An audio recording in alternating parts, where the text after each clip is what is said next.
aqui no reino. Servir a Deus é trabalhar em prol do Evangelho, e isso é um imperativo, não é uma condicionante. Se você quiser, se você puder, se você tiver tempo, não. Servir a Deus você deve servir a Deus. E essa decisão, esse imperativo, ele deve ser obedecido por todos os crentes em Jesus. Todos aqueles que declaram sua fé, todos aqueles que se dizem filhos de Deus, que são servos de Deus, devem servir. E essa deve ser uma decisão baseada no nosso coração, naquilo que Deus é. Naquilo que Deus é em nossa vida, naquilo que Deus é para nós. E isso deve ser feito como prova da nossa fé e obediência a Ele. E somente quem conhece Deus de perto, somente aqueles que caminham com Deus de perto, é capaz de cumprir esse serviço. É capaz de entender quem Deus é e o que Ele quer para a sua vida. A Bíblia, quando nós abrimos aqui no início, aqui ela começa com a capa preta, e vem as folhinhas brancas, você vai folheando, vai chegar no livro de Gênesis. E depois você vai passando essas folhinhas brancas, cheias de letrinhas, vai chegar lá no livro de Apocalipse. E de Gênesis e Apocalipse, nós vemos Deus se apresentando quem Ele é, como Ele é. E também dizendo a nós o que Ele espera de nós. A Bíblia, ela revela quem Deus é e revela o que Deus quer de nós. Então aqui nós já temos, nesse início aqui, nós já falamos sobre 3 coisas importantes que você precisa levar na sua vida. Primeiro, que você tem que servir a Deus. Só que para servir a Deus, você tem que conhecer a Deus, e Ele se revela na Bíblia. E para você fazer aquilo que Ele quer que você faça, você precisa entender o seu chamado, que também está na Bíblia. Quando nós vamos lendo todos esses livros, e todos têm grandes evidências claras de quem é Deus e do que Ele quer para a nossa vida, mas há um especial que eu gosto muito, que me chamou a atenção justamente quando eu li essa palavra do pastor Melvin Uber. E quem disse essa palavra foi Josué. Por isso eu gostaria que os irmãos abrissem a Bíblia lá no livro de Josué, no capítulo 24. E eu gostaria que a igreja, em uma só voz, lesse somente o verso 15. Josué, capítulo 24, o verso 15. E aí a igreja, com aquele bom tom e harmonia que a nossa igreja tem, nós vamos ler esse versículo todos juntos, amém? Vamos ler o que diz lá? Porém, se vos parece mal servir ao Senhor, escolhei hoje a quem se faz, se aos deuses a quem serviram vossos pais, que estavam além do Eufrates, ou aos deuses dos amorreus, em cuja terra habitais. Eu e a minha casa serviremos ao Senhor. Olha só. Que decisão e que imposição Josué colocou. E o interessante é que Josué, ele não trabalha no singular. Josué, ele trabalha no plural, porque ele fala assim, olha, vocês podem fazer o que vocês quiserem. Vocês não estão satisfeitos em servir a Deus, não querem servir a Deus, o problema é de vocês. Vocês querem servir os deuses, o problema é de vocês. Vocês tomam a atitude que vocês quiserem, porém, eu e a minha casa, nós serviremos ao Senhor. Existe um pensamento, queridos, errado, em relação ao serviço e família. Como desculpa para alguns cristãos, eles negligenciam o serviço em prol da família. E de contrapartida também há aqueles que negligenciam a família em prol do serviço. E isso é um pensamento totalmente equivocado. Isso é um pensamento que precisa ser retrabalhado na vida de quem realmente é servo. Porque a família, ela é necessária para se atender ao chamado de Deus. É necessário entender a ordem das prioridades e entender que uma coisa, ela não anula a outra. Deus, o desejo de Deus, do Criador, é que exista um serviço a Ele em família. E se tratando de prioridade, eu queria só abrir um parênteses para os irmãos entenderem o seguinte, no grau de prioridade, porque de repente o que eu vou falar aqui, possa entender que a família vem em primeiro lugar, no lugar de Deus. Não é assim. A nossa prioridade é Deus acima de todas as coisas. Família, o nosso maior ministério que Deus nos deu. Igreja. Deus, família e igreja. A ordem das prioridades que nós vamos tratar aqui não se refere à pessoa de Deus, de que ela está fora da nossa prioridade, mas sim a prioridade de como nós vamos servir a esse Deus, porque Ele é em primeiro lugar em nossas vidas. Então, queridos, dito isso, a primeira coisa que eu gostaria de falar com os irmãos nessa manhã é: não negligencie, eu tenho problema com essas palavras difíceis, né? Não negligencie a sua família. Abra sua Bíblia lá em Marcos, no capítulo 5.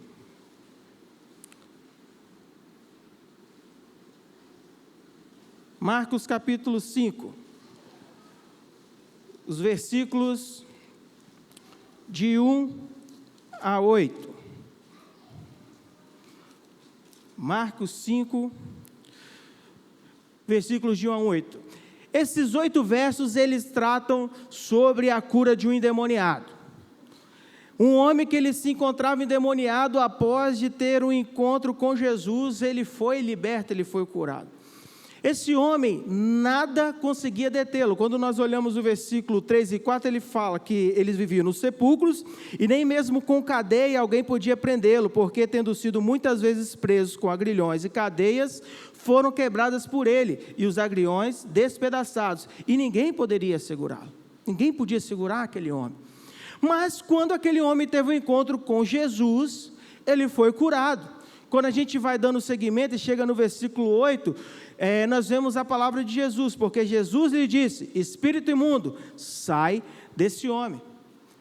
Ao mesmo instante, aquele homem ele se viu curado, se viu liberto de coisas que ele provavelmente poderia ter tentado, e pessoas ter tentado ajudar ele, mas ninguém conseguiu fazer. E aí aquele homem, quando ele se viu curado, com o coração alegre e grato, ele se volta a Jesus. Ele vai até Jesus de novo e quer seguir o caminho junto de Jesus. Mas quando aquele homem vem até a Jesus e fala assim: Jesus, eu quero ir com o Senhor para onde o Senhor estiver indo, eu quero servi-lo aonde o Senhor estiver. O que Jesus responde ele? Os versículos 18 e 19. Qual foi a resposta de Jesus para esse homem? Ao entrar Jesus no barco, suplicava-lhe que fora endemoniado, que deixasse estar com ele. Jesus, porém, não lhe permitiu e ordenou: vai para a tua casa, para os teus. Anuncia-lhes tudo o que o Senhor fez e como teve compaixão de ti. O primeiro ministério, queridos, de nossa vida é a nossa família. Nessa passagem a gente pode ver, aqui no livro de Marcos, Jesus ordenando aquele homem que acabou de ser liberto, que ele voltasse para casa.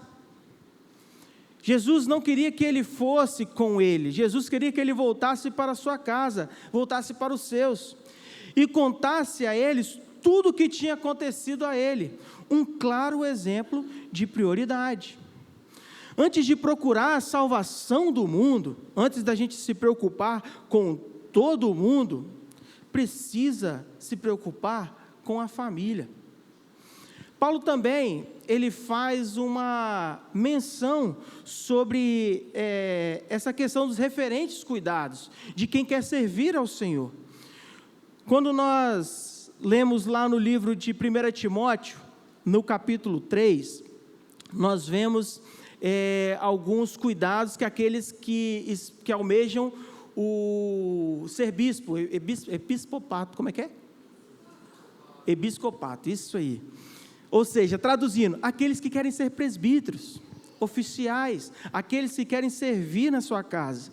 No versículo 4 e 5 de 1 Timóteo, ele fala: e que governe bem a sua própria casa, criando os filhos sobre a disciplina, com todo respeito, pois, se alguém não sabe governar a própria casa, como cuidará da igreja de Deus? É um fato, queridos, que nós precisamos nos atentar com muito carinho e cuidado. O pastor Everson, cujo com muito carinho a gente chama ele de Heavy, né? O Heavy fala várias vezes aqui, que quem conhece ele de fato é a Damares. Quem me conhece de fato é a Sara. Quem conhece de fato a você é aquele que convive com você todos os dias, que acorda e anoitece. Acorda e dorme, amanhece e anoitece, né? Com você. E não adianta a gente chegar aqui na igreja e querer apresentar algo que as pessoas vão olhar e dizer, como fulano é bom, como fulano é atencioso, como fulano é carinhoso, como fulano é alegre. Se dentro da sua casa você é um bruto, você é um ignorante, você é uma pessoa triste. Aos olhos humanos, você está agradando aos homens, mas o seu principal ministério, você está sendo totalmente negligente. Porque realmente o julgamento que vai pesar no último dia não é o do seu vizinho, não é o do seu irmão da igreja, é o julgamento do Senhor. Quem você vai dar contas no final dos tempos não é a igreja, é ao Senhor. Então não adianta nós trabalharmos para a igreja enxergar, servir a Deus na casa dele, se a gente não serve primeiro dentro da nossa casa. A prioridade de nossas vidas é servir a nossa família, é cuidar da nossa família, é criar os nossos filhos de forma correta, conforme a palavra diz, é pastorear a nossa casa, os homens como sacerdotes, conduzir a sua esposa em adoração e oração ao Senhor, disciplinando e exortando, criando os filhos no temor do Senhor, ensinando a observar a palavra de Deus. Esse é o nosso primeiro serviço. Não adianta nada a gente vir para cá, dar uma aula dessa na escola bíblica dominical, falar para a igreja, se dentro da minha casa, o meu filho e a minha esposa não receberam o mesmo pão, a mesma comida, o mesmo alimento. A família deve ser prioridade. Jesus deixa claro que a preferência deve ser a casa, mas não excluiu servir a Deus. Ele não exclui servir a Deus, ele simplesmente esclarece a ordem como as coisas, elas precisam ser conduzidas. No Velho Testamento, nós temos uma história de um homem de fé, mas que negligenciou a sua família. Eu não estou falando de Davi, que eu já falei de Davi no começo. Esse homem é o rei Ezequias. Ezequias recebeu a palavra do Senhor, como está registrado lá em Isaías 38, 1b. Põe a tua casa em ordem, porque morrerás, e não viverás. Quando o profeta Isaías disse isso ao rei Ezequias desesperou a chorar. E a gente vê o relato no livro de Isaías, que Ezequias vira o rosto para a parede, começa a chorar, interceder a Deus, pedindo misericórdia a Deus pela sua vida. Ezequias clama ao Senhor por misericórdia e teve as suas preces atendidas. Grande exemplo de fé. Isaías retorna ao rei e traz a notícia que o Senhor lhe acrescentaria 15 anos em seus dias. E o que Isaías fez? Ao invés de obedecer à ordem do Senhor, Isaías foi procurar meios para viver bem. Naquela época havia certos conflitos, uma certa rebelião entre Babilônia e o povo persa. Então, Ezequias, o rei da Babilônia, ao saber o que aconteceu com Ezequias, principalmente, porque quando Isaías dá essa notícia para o rei Ezequias, além de falar bem assim, olha, o Senhor vai te acrescentar mais 15 anos, e pode ficar em paz que vai dar tudo certo. Eu vou segurar a opressão, ninguém vai vir aqui, ninguém vai arrumar problema para vocês. Até o sol, o Senhor fez retroceder, até o dia, Deus fez retroceder por causa de Ezequias, em favor de Ezequias. E isso chamou a atenção do rei da Babilônia, que mandou seus mensageiros ir para lá conversar com o rei Ezequias. E aí eles fizeram uma parceria, fizeram uma aliança. para fazer rebelião contra o povo persa. Quando o profeta Isaías ficou sabendo disso tudo que aconteceu, voltou até o rei Ezequias, falou assim: ô Ezequias, meu amigo, fala para mim, o que está acontecendo aqui, meu irmão? O que você está fazendo? Se a gente fosse traduzir para o nosso entendimento, agora que a gente conhece a história toda, Isaías ia chegar para ele e falar assim: Ezequias, você está maluco? Deus chega e fala para você assim: bota a sua casa em ordem porque você vai morrer. Aí você clama a Deus por misericórdia, Deus atende a sua misericórdia, o seu clamor, age de misericórdia para a sua vida, e você vira as costas para Deus. Você está maluco? Você está prestando atenção com quem você está mexendo? Então Isaías disse a Ezequias, registrado no capítulo 5, no capítulo 39, versículos 5 a 8. Então Isaías disse a Ezequias: ouve a palavra do Senhor dos Exércitos. Eis que virão dias em que tudo quanto houver em tua casa, com o que atesouraram os teus pais até o dia de hoje, será levado para a Babilônia. Não ficará coisa alguma, disse o Senhor. Os teus próprios filhos que tu gerastes tomarão para que sejam eunucos no palácio do rei da Babilônia. Então disse Ezequias a Isaías: boa é a palavra do Senhor que disseste. Pois pensava: haverá paz e segurança nos meus dias. A partir desse texto, queridos, é possível a gente perceber que o rei Isaías não se importava nem um pouco com a sua família. O rei Isaías não se importava o que ia acontecer com os seus familiares após a sua partida. O que importava para ele agora é que eu tenho paz. Nem mesmo sabendo que a sua linhagem, algo que era de suma importância para um hebreu, saber que ele teria um descendente, a sua descendência ia prosperando, ia se multiplicando, mesmo sabendo que a sua descendência ela seria extirpada da face da terra, ele simplesmente diz: estou nem aí. O ministério, queridos, o serviço ao Senhor, ele não pode custar a sua família. Servir a Deus não pode custar a sua família, mas muito pelo contrário, eles devem fazer parte do seu serviço, eles devem fazer parte do seu serviço de propagar o Evangelho.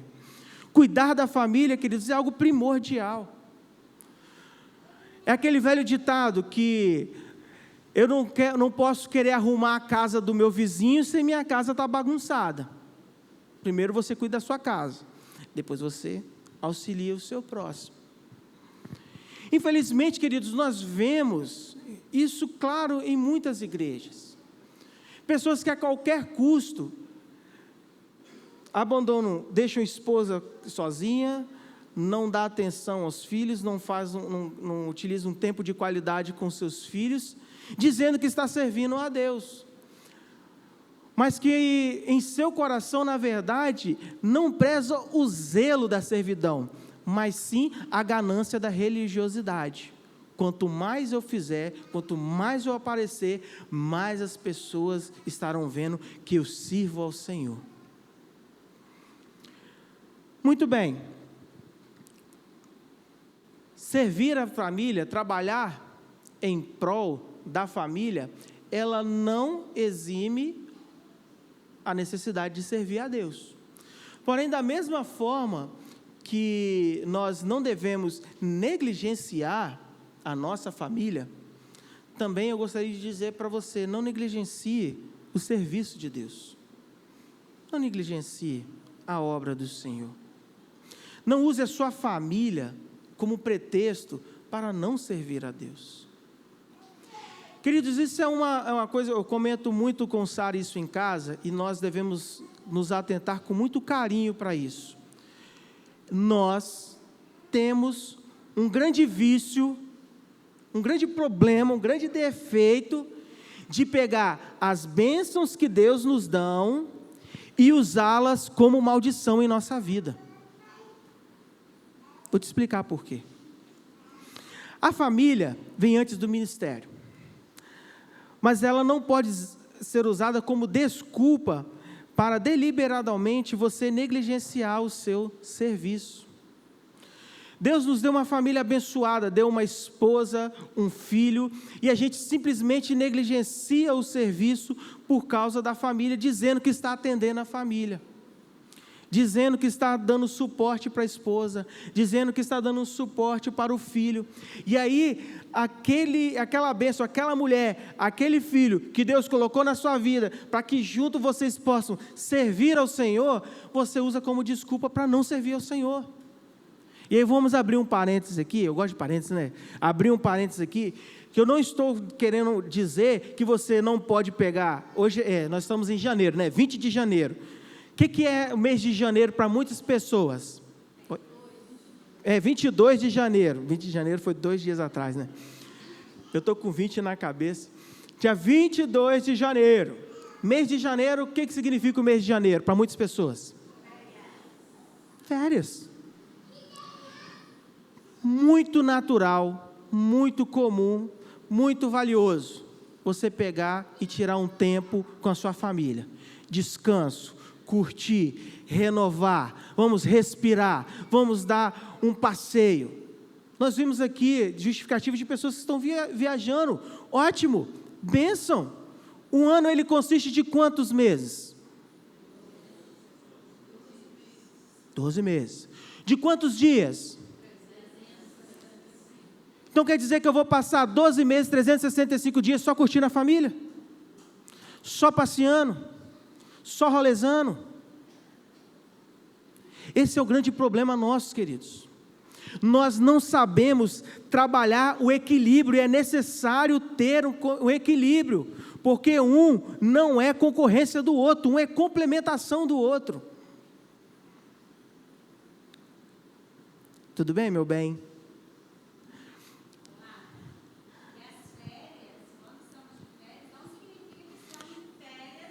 De Deus.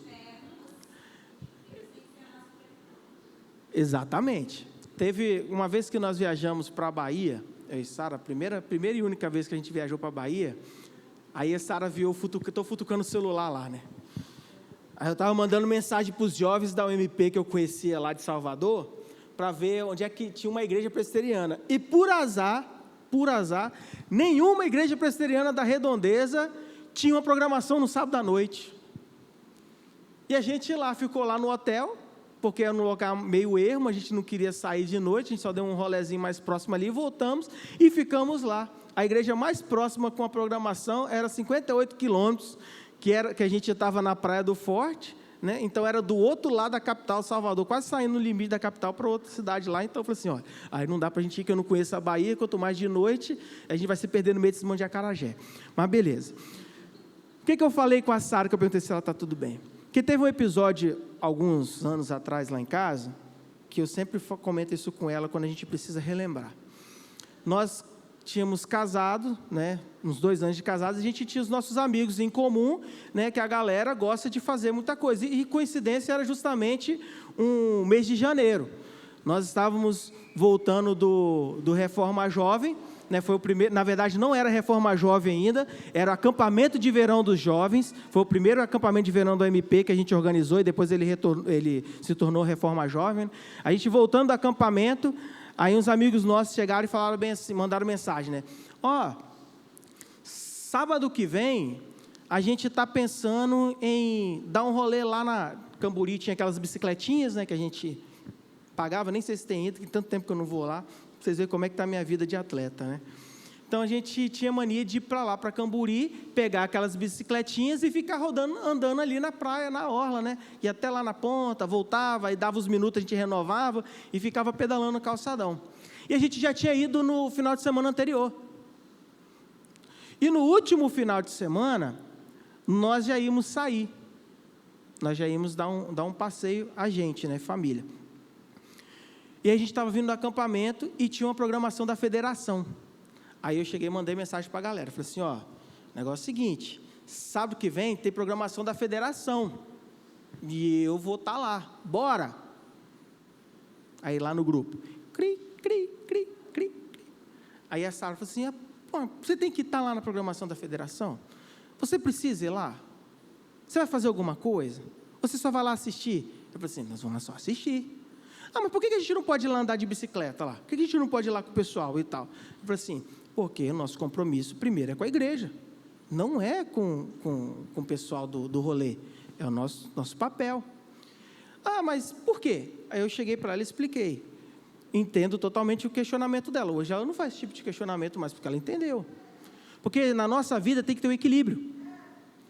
Eu vou sair um final de semana, aí eu negligenciei as atividades da igreja. Saio no segundo final de semana, eu negligenciei novamente as atividades da igreja. Aí eu dou um rolezinho no terceiro final de semana, que daí talvez não teve. Então você não negligenciou, beleza, não tinha nada. Mas no quarto, teve e você saiu de novo. Você passou um mês inteiro sem participar das atividades da igreja. Mas no terceiro lá, não teve. Mas nos outros 3 que teve, você não estava. Não seria melhor você ter ido só no que não estava, se programado, já que nós temos, por exemplo, a nossa igreja, que foi lançada essa semana, uma agenda de atividades do ano inteiro. Não dá para a gente se programar e se organizar de como trabalhar? Por isso, queridos, que eu falo que a gente tem mania de pegar algo que foi nos dado como bênção e usá-los como maldição em nossa vida, porque essas coisas começam a nos afastar do Senhor. O exemplo do serviço, de trabalhar, de servir a Deus, ele inspira a família. Os filhos, eles serão influenciados pelo bom exemplo. É necessário que a prioridade ela esteja bem clara dentro de casa, de que servir ao Senhor seja a principal delas. Essa regra, essa questão da sequência das prioridades, ela tem que ser muito bem conversada, primeiramente, entre você e Deus. E aí, entre o homem e mulher, entre o esposo e a esposa, entre o marido e a marida, entre o homem e a mulher, tem que estar bem decidido qual é a ordem das prioridades. E a principal prioridade que tem que estar acordada tem que ser servir a Deus. Continuando no capítulo 5 ainda de Marcos, quando nós vemos lá no versículo 20, o mesmo homem que tinha sido liberto dos demônios, que pediu com insistência para Jesus, para ir com ele, e Jesus não deixa, fala para ele ficar, tem um relato do que aconteceu. Então, ele se foi. Jesus falou assim, olha, você não vai comigo não, você fica, vai para os teus e fala de tudo que aconteceu aqui com você, como é que Deus teve misericórdia para contigo, e aquele homem foi, ele obedeceu o que Jesus falou, e ele se foi e começou a proclamar em Decápolis, tudo que Jesus lhe fizera, e todos se admiravam. Queridos, Decápolis era um grupo de 10 cidades na fronteira oriental do Império Romano da Judéia e Síria. E aquele homem, provavelmente, queridos, ele se tornava o primeiro missionário gentil, preparando o campo para a obra da igreja naquela localidade. Mas o primeiro campo dele foi a sua família. Nós precisamos entender, queridos, que trabalhar em prol do reino não isenta a nossa família. Mas a nossa família, ela tem que estar conosco, caminhando com a gente lado a lado. 1 Coríntios, acho isso interessante. 1 Coríntios, no capítulo 9, versículo 5, alguém, por favor, leia para nós.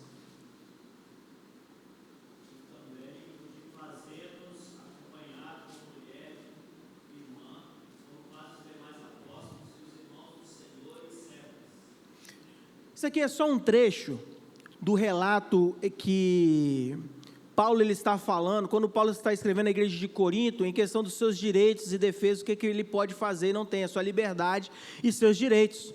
Ele está questionando aqui, será que a gente não pode também ter uma esposa crente? Uma irmã crente, uma esposa? Como também os discípulos, os apóstolos, os irmãos de Jesus, assim também tinham? Ou seja, nós vemos aqui, queridos, nessa passagem de Paulo, que ele enfatiza que os outros apóstolos e os irmãos de Jesus levavam junto com eles as suas esposas, e não era um passeio, mas sim correspondendo ao chamado de Deus. Aqueles homens, eles trabalhavam, eles iam pregando o evangelho, fazendo a obra do Senhor, servindo a Deus, mas as suas esposas estavam junto com eles, acompanhavam eles. Para fazer o quê? Qual é o papel da esposa? Não é auxiliar? Aconselhar. Queridos, não é à toa que Deus colocou cada um com uma função específica no casamento dentro da família. O homem, a liderança. A esposa, auxiliar da liderança.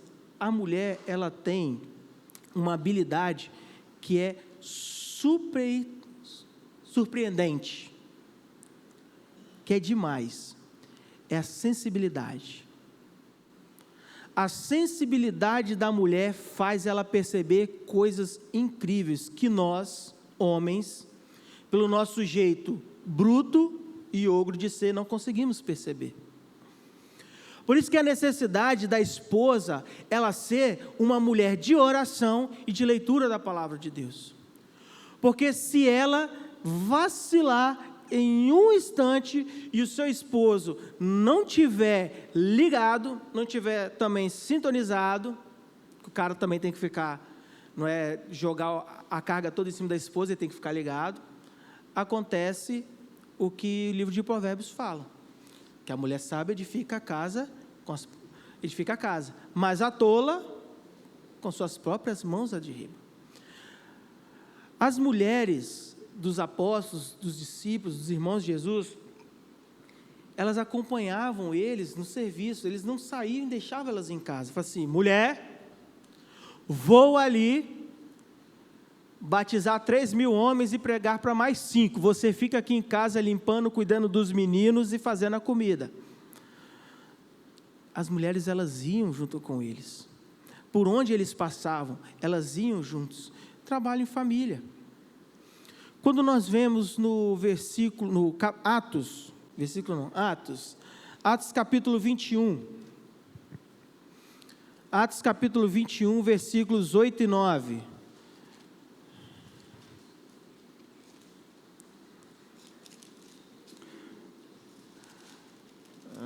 22, 21, aqui nós vemos um relato de Pedro, de um trabalho em família, de um evangelista, e as suas filhas.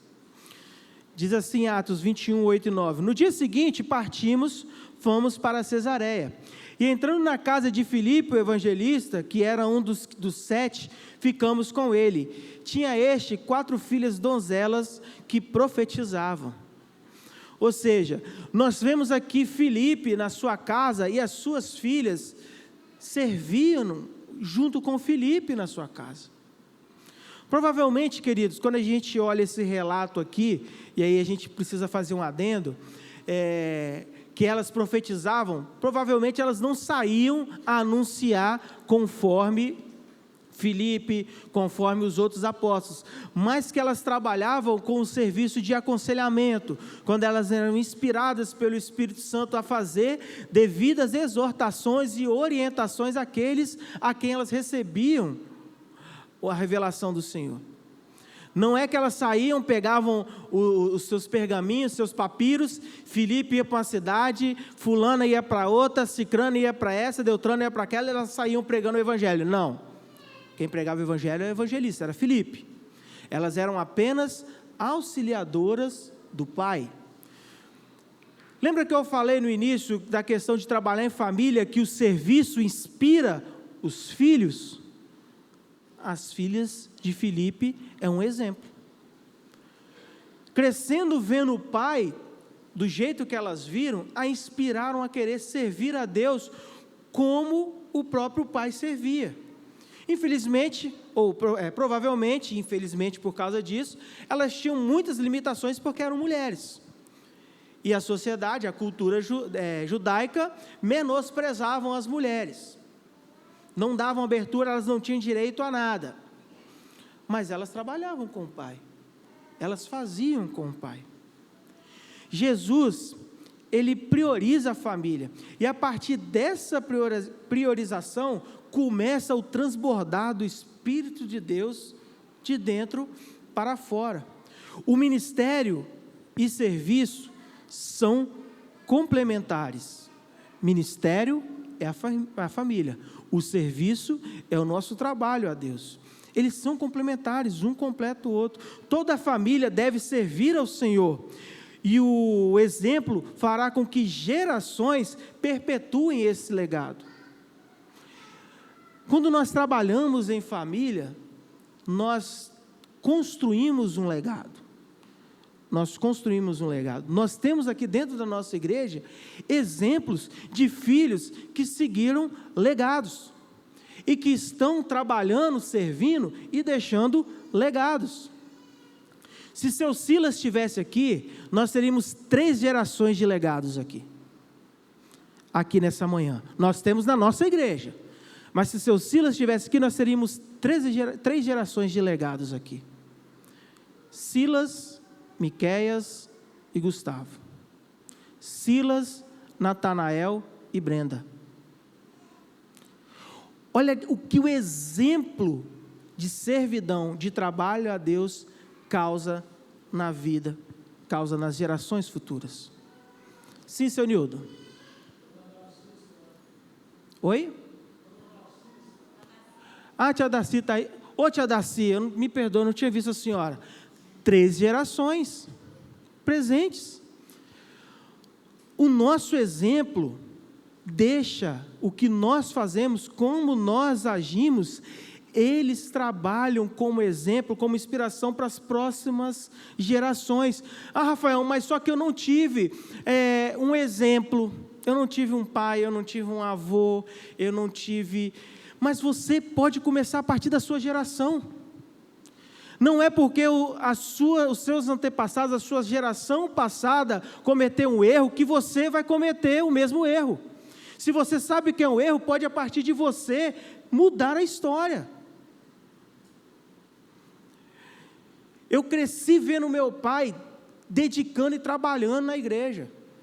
E até hoje ele está lá ainda lutando com uma congregação lá em Vila Betânia, com poucos recursos, com pouca ajuda, mas não arreda o pé. Não arreda o pé. Está lá servindo.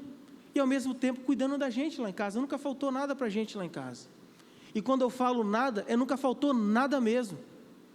Desde Bíblia, oração, correção, umas lambadas nas costas para poder entrar no eixo.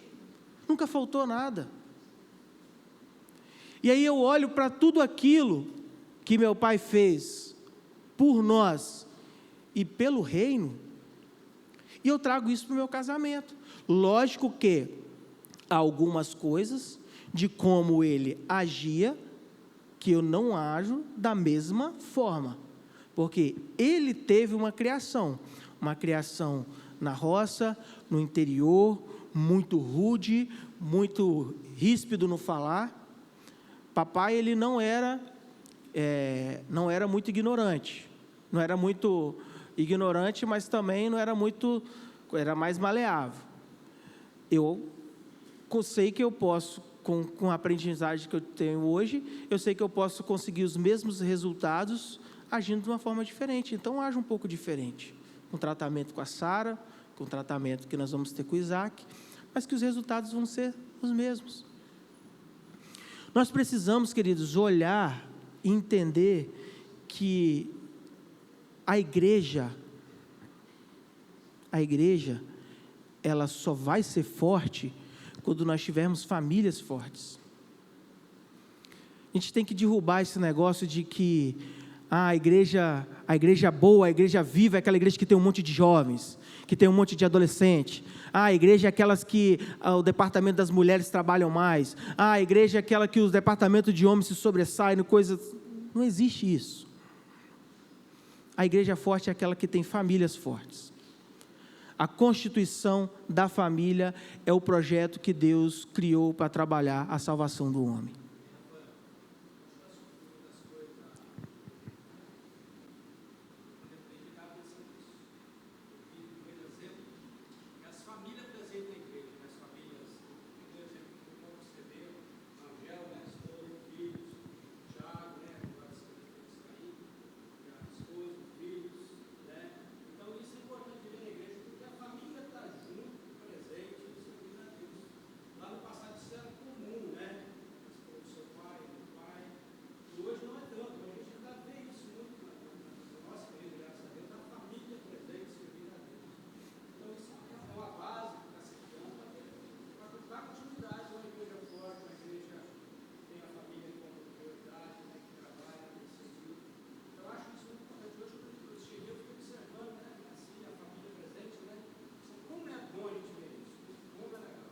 Sim.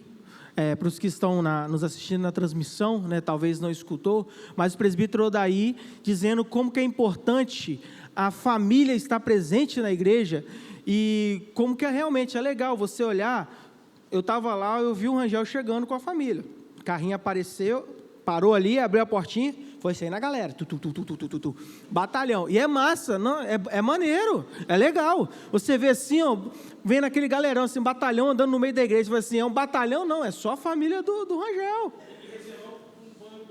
reservar um banco, isso é bonito, olha que bacana, gente, a gente fica brincando aquele negócio de endereço do banco, né? Aqui eu só sento nesse e tal, papai.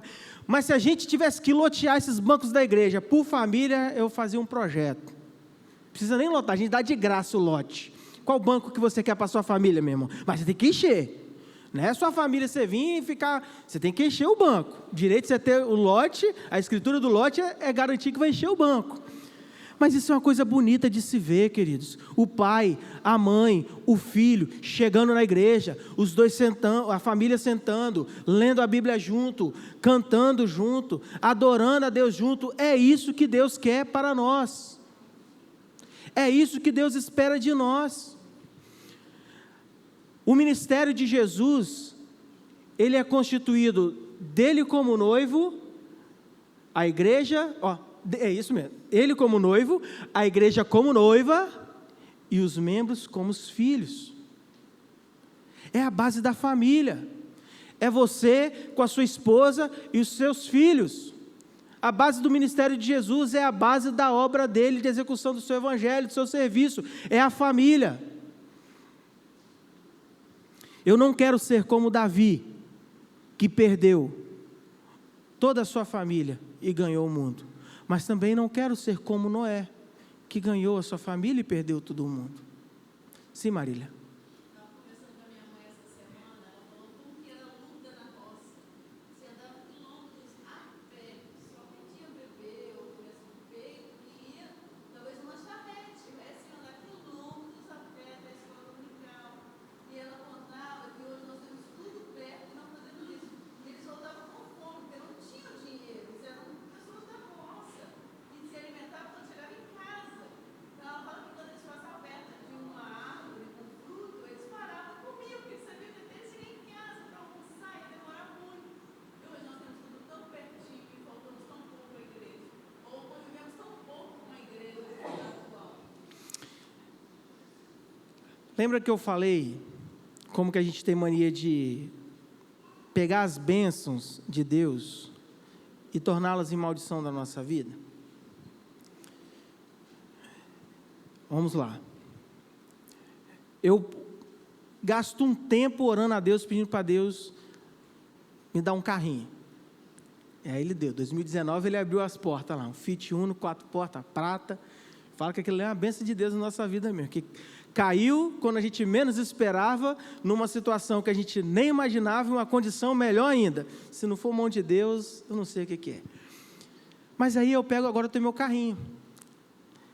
E aí vira e mexe, eu vou pegar esse carrinho e vou lá para Domingos Martins, que eu me amarro em Domingos Martins. E aí deu um tempinho, eu vou para Domingos Martins. Né? Aí a gente está de bobeira, tal, chegou o 13º, eu vou para Domingos Martins. É que eu gosto de Domingos Martins, né, irmão? Mas você está entendendo o que eu estou querendo te dizer? Deus te dá um bem, uma propriedade, uma condição financeira. E a gente pega tudo isso e usa para nos afastar do Senhor. Porque a gente pega tudo aquilo, todo aquele bem, todas aquelas coisas, todas aquelas bênçãos, e aí nos enche os olhos, usufruir daquela bênção o máximo possível. E aí eu estou mais gastando o tempo curtindo a bênção do que adorando o Deus da bênção. Quando eu trabalhava com os jovens, não há muito tempo atrás não, mas há um tempinho atrás aí, que eu trabalhava com os jovens, em uma das nossas plenárias de UMP, eu falei bem assim que a pior coisa que Deus deu para nós, na nossa realidade daquela época, tá, queridos? Que a pior coisa que Deus tinha dado para a gente foi a condição financeira. Foi a liberdade financeira para o jovem. Foi a pior coisa que aconteceu. Porque dava um final de semana, ninguém tinha carro, ninguém tinha moto, ninguém tinha dinheiro para poder fazer as coisas. A gente juntava a galera e tinha que correr atrás, pesquisar de vários locais, uma Topic, que a passagem fosse R$5 ida e volta, não podia ser mais que isso, para a gente poder ir para uma programação, para a gente poder visitar uma outra igreja, para a gente poder ir no Jesus da Verão, para a gente poder ir lá no Álvares Cabral, no show, para a gente poder fazer isso, mas todo mundo andava junto.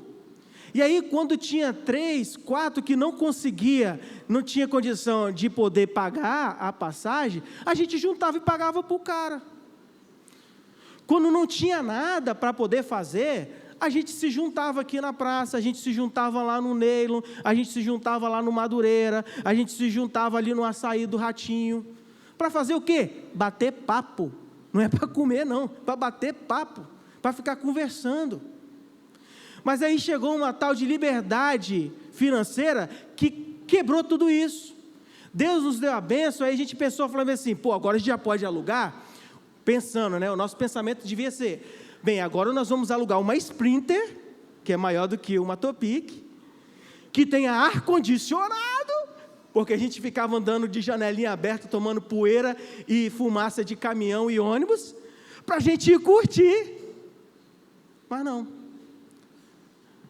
Eu tinha o meu dinheiro, ia para onde eu quero, fulano tinha o dinheiro dele, ia para onde ele queria, e a dependência financeira acabou com a comunhão que a gente tinha.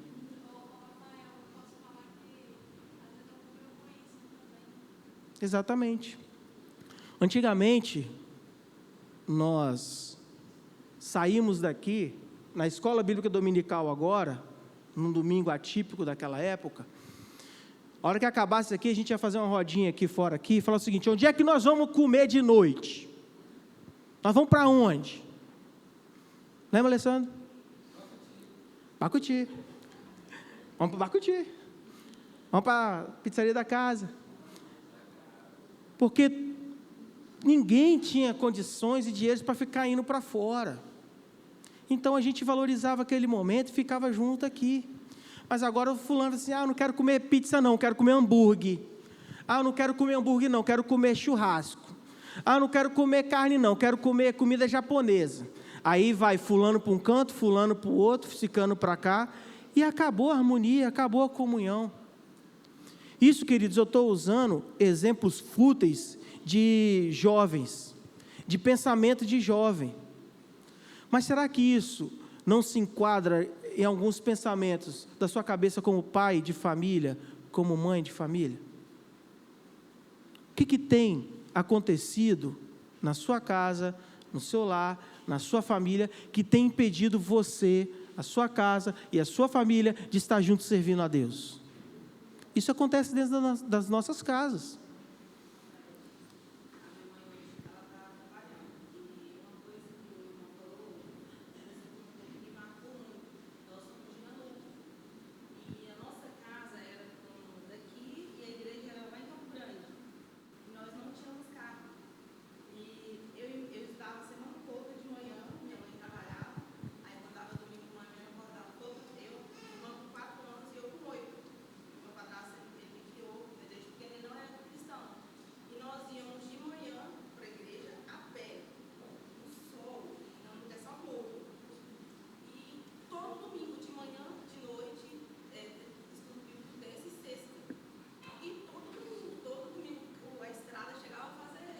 Já tinha o caminhozinho certinho já. E quando eu tive Ana Beatriz, eu tive Cátia, Ana Beatriz, aí ela começou a ler, ela falou assim, por que eu tenho que acordar cedo para ir para a igreja? Aí eu fui e expliquei para ela, eu falei, olha, quando eu era pequena eu ia com a minha mãe, e fui explicando a linguagem dela. E a questão do exemplo é importante, porque eu perguntava à minha mãe falava assim, você tem a semana toda para você conversar com seus amigos, estudar, e ter uns dias de servir o Senhor, fora os momentos de oração que a gente tinha em casa. Então, a questão do exemplo é muito importante, da gente passar o exemplo que a gente teve dos nossos filhos, e que quando a gente não teve esse exemplo, a gente ser o exemplo dos nossos filhos. E ficou marcado esse exemplo. E era longe. A caminhada era longa, né? Queridos, Tendo dito essas coisas, eu queria concluir com os irmãos fazendo algumas afirmações. Na verdade, é trazendo à memória algumas coisas que de repente precisa ser pincelado novamente na sua mente, para poder te ajudar a refletir melhor sobre tudo isso que a gente falou. Vamos lá, deixa eu ver aqui. A gente tem pais, mães e filhos aqui presentes. Muito bem. Então vamos lá. Queridos, tendo entendido a prioridade, a sequência de prioridades da nossa vida, precisa ficar claro o seguinte, que você, homem, nós, homens, os que vão casar também, hein? Viu, hein, Ramon? Cai, ó. Homens, você é responsável pela vida espiritual da sua família. Você é um pastor da sua família. Douglas Wilson, no livro Marido Federal, ele fala que todo homem é um pastor. Mesmo que não seja de ofício, liderando uma igreja, mas ele é por chamado ministerial dentro da sua casa. Ele tem que cuidar.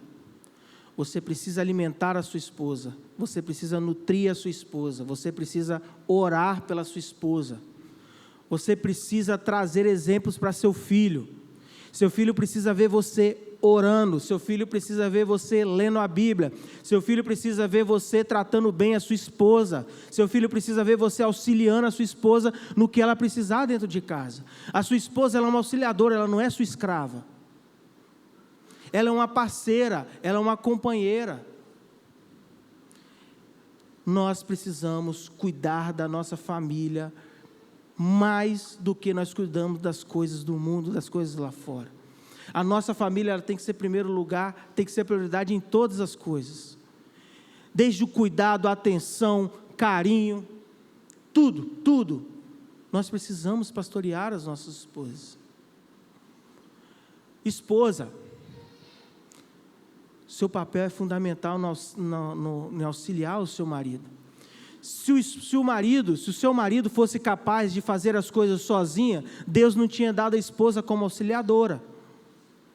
Mas Deus te colocou na vida do seu marido porque Ele sabe que o seu marido precisa de um apoio, de uma ajuda, e é você que vai fazer isso. O papel do homem é chamar a sua família, reunir a sua família, para conduzir a sua família em adoração a Deus. E você precisa auxiliar o seu marido nisso. Agora, se o seu marido, desculpa a expressão da palavra, mas se o seu marido é um picareta, que fica vacilando lá e não faz as coisas, você vai, através do Espírito Santo, orientar ele, vai exortá-lo, com respeito. Mas também não é para arrumar confusão e arrumar guerra dentro de casa, não. Independente se ele está sendo direito ou não, se ele está agindo como ele tem que agir ou não, a liderança é dele, Deus vai cobrar dele. Mas você tem o papel de orientá-lo e lembrá-lo, com sabedoria. Ah, ele não quer me ouvir, ele não quer te ouvir? Tem alguém que vai te ouvir, sabe quem? Deus. Bota o seu joelho no chão, interceda pelo seu marido, ore pelo seu marido, peça para que Deus abençoe ele no seu ministério, no seu trabalho. Se ele está vacilando dentro de casa, se ele está sendo irresponsável, negligente, ora para que Deus mude seu coração. Ore para que Deus enche seu coração do Espírito Santo, para que o Espírito Santo possa despertá-lo a isso. E juntamente com ele, educar os seus filhos, orientar. Enquanto o esposo está trabalhando, as mães que ficam em casa, né? Enquanto o esposo está trabalhando, educar o filho, explicar o que o pai está fazendo, por que o pai está fazendo aquilo. E trabalhar juntos, em conjunto, na educação, na instrução dos filhos, de acordo com a palavra de Deus. Mas isso só é possível se a gente conhecer a palavra de Deus. O marido ele só vai conseguir conduzir a sua casa em espírito e adoração se ele conhecer a palavra de Deus. E a mulher só vai conseguir auxiliar ele se ela também conhecer a palavra de Deus. A mulher ela precisa ser uma mulher de oração. Como o marido tem que ser um homem de oração e responsável, a mulher também tem que ser uma mulher de oração. Não adianta. Não adianta você querer chegar para o seu marido e dar uma lição de moral para ele se seu marido não te vê lendo a Bíblia. Não adianta você querer pagar geral para o seu marido se seu marido não te vê orando. Ele não vai dar crédito do mesmo jeito o homem. Se a sua mulher não te vê fazendo o mesmo, você não vai ter crédito. Ela não vai te dar ouvido. E vice-versa. Mas aí a gente tem os filhos. Viu, Caio? Obediência. O pai lidera, a mãe auxilia, o filho obedece.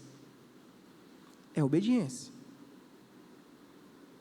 Se obedecer o pai e mãe, está 100%. Está vendo? Uma coisa só que você precisa fazer: obedecer. Nada mais que isso. Ah, Rafael, mas olha só, meu pai está nem aí para 9 horas. Minha mãe está mais para lá do que para cá. Pai, mãe, a gente não vai fazer isso não? A gente não vai lá na igreja não? Hein, tem tal coisa para poder fazer não? Está dando ruim? Ora. Não precisa desobedecer, mas ora. Leva as suas petições, a sua necessidade, a sua preocupação em oração. Nós precisamos fazer isso. Se o seu marido está vacilando, está ruim, está difícil, está complicado, você não vai guerrear com ele com palavras não, você vai para o campo espiritual de joelho e oração e vai orar por ele, porque isso é só através de oração. Rebelião não cura rebelião. Não adianta você se rebelar contra o seu marido para poder consertar ele. Rebelião não resolve a rebelião, só causa mais rebelião. Se a sua esposa está negligente, não adianta querer agir de autoritarismo. Eu sou o líder, eu que mando, a coisa é minha, vai acontecer desse jeito e acabou. Não. Rebelião não resolve rebelião. Da mesma forma os filhos. Precisamos, queridos, entender que Deus espera que sejamos todos um. A gente não fala, a gente não lê em Coríntios que a família de Deus é um só corpo. A família de Deus, a igreja, a gente usa isso na igreja, né? Que a igreja, nós somos todos um só corpo e todos juntos louvamos e adoramos ao Senhor, servimos ao Senhor. A nossa casa é a mesma forma. Nós somos todos um. O Senhor, Ele espera que nós servamos com a nossa família. E para isso nós precisamos ter a escala de prioridade bem esclarecida no nosso casamento. Deus acima de todas as coisas. Família, depois a igreja. Serviço a Deus. Família, depois o serviço. Não adianta eu querer evangelizar meu vizinho se eu não evangelizo minha casa. Não adianta eu querer trabalhar na igreja, liderar a igreja, conduzir a igreja, se eu não lidero e conduzo a minha igreja, o meu lar. Ah, Rafael, mas eu não faço isso, então vou parar de trabalhar na igreja. Não! Não é para você abandonar a igreja. É para você mudar a sua ação dentro de casa.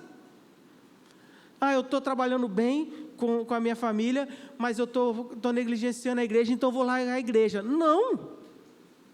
Não é essa a ideia. É você melhorar na igreja, melhorar o seu serviço a Deus. Nós como humanos, nós vamos sempre querer fazer o mais fácil. Nós vamos sempre querer fazer o mais fácil. Então deixa eu te falar um negócio. No serviço do Senhor, nós já ficamos com o mais fácil. Porque Jesus já fez o mais difícil por nós. E agora nos sobrou a parte mais fácil. A gente não gosta de fazer o mais fácil? Então vamos fazer o mais fácil. Queridos, isso só será possível se consagrarmos nossa família ao Senhor. se mantermos nossos joelhos dobrados todos os dias em intercessão, para que o Senhor nos dê força de fazer como Josué, se colocar firme em determinado serviço ao Senhor com a nossa família. Queridos, para a gente encerrar, eu gostaria que você voltasse lá no capítulo 24 de Josué.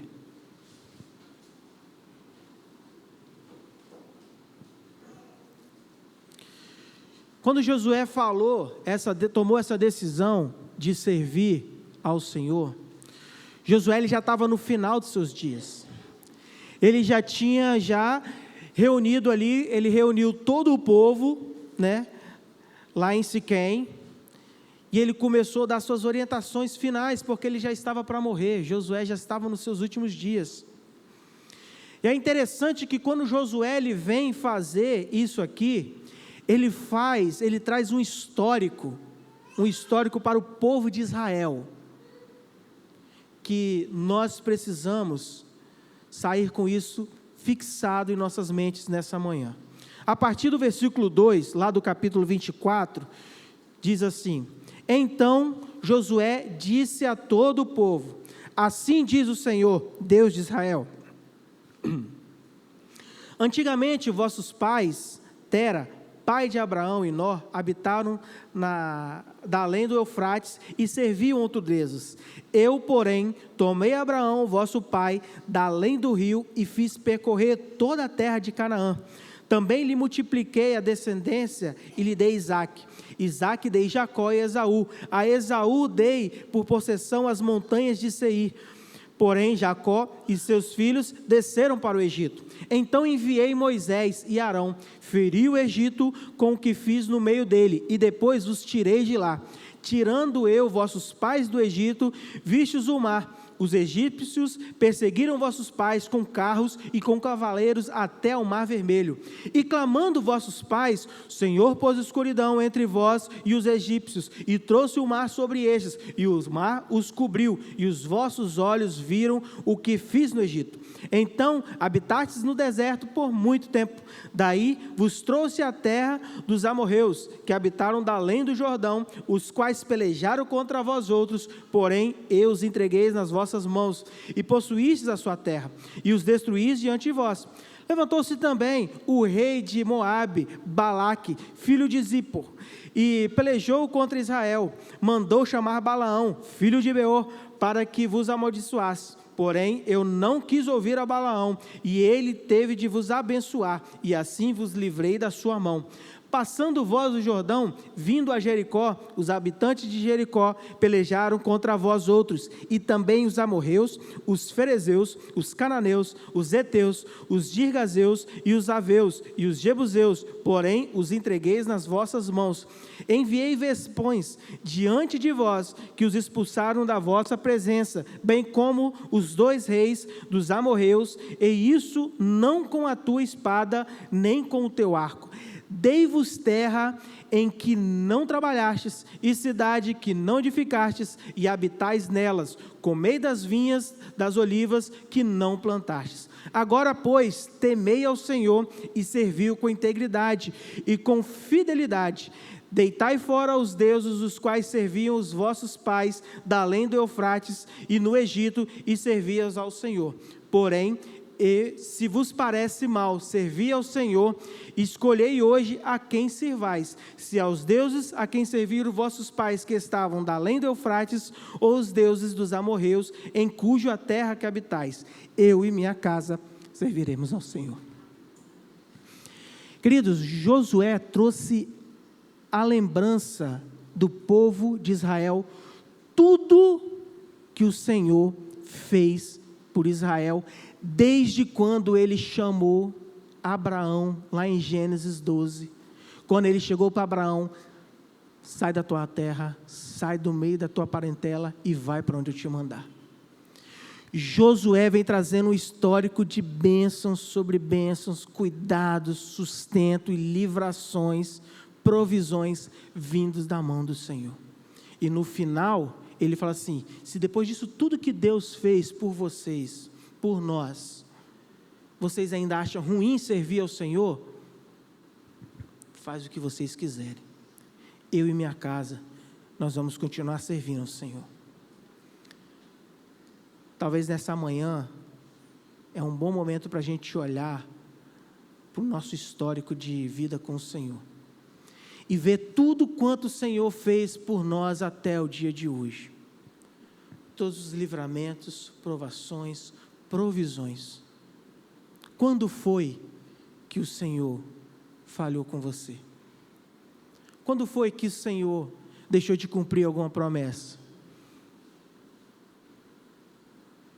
Parece mal continuar servindo esse Senhor? Parece ruim continuar servindo esse Senhor? De repente, essa manhã nós precisamos deitar alguns deuses que estão criados em nossos corações. Quais são? Eu não sei quais são os seus. Eu sei quais são os meus. Mas é um tempo de refletir e olhar. Nós vamos querer servir a esse Deus, continuar servindo a esse Deus, ou servir aos deuses dos nossos corações? O tema da nossa igreja esse ano é esse aí, plantando o Evangelho e colhendo vidas transformadas. De repente, a primeira vida transformada que você vai colher esse ano vai ser dentro da sua casa.